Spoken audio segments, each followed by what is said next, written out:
It began with thunder, not from the sky, but from the ground. A deep, endless rumble that had never truly stopped since the age of giants. In this world, the asteroid never struck. The skies never burned. The dinosaurs lived on, and so did the Earth they ruled. Forests stretched for continents, a green ocean of ferns and colossal trees. Herds of sauropods moved like living mountains, their footsteps shaking rivers into new paths.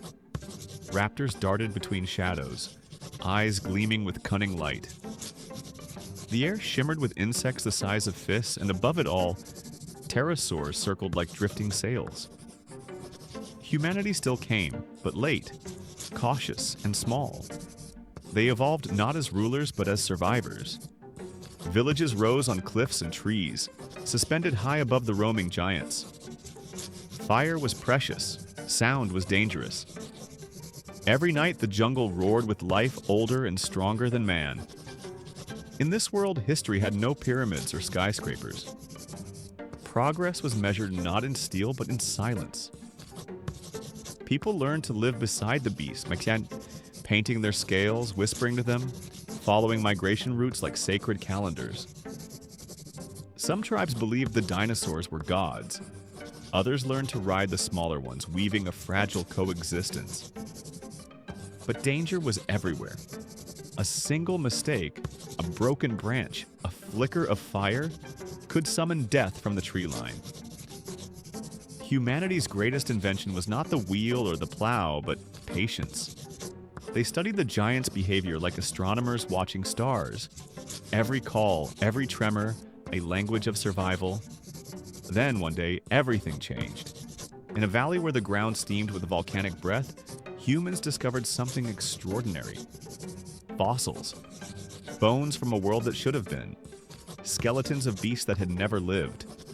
In this version of Earth, the realization spread like wildfire. There was another history, another timeline, where these creatures had died and humans had inherited the world. The idea infected the collective mind. Some saw it as destiny, that perhaps humankind was never meant to live under scales and claws. Others believed it was blasphemy, a rejection of the natural order. Factions formed. Those who dreamed of a quiet earth, and those who believed the roar must never fade. War came, not with armies, but with fire. Flames spread across the forest, unstoppable. The beasts fled in panic, and the sky darkened for the first time in eons. The humans watched as ash fell, gray snow over green jungles, and realized what they had done. They had become the meteor. When the fires ended, silence returned. Many giants were gone, but the world endured. Out of the smoke, new forms of life began to emerge. Smaller, faster, cleverer. The cycle continued.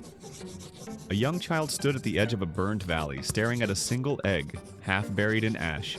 It pulsed with life.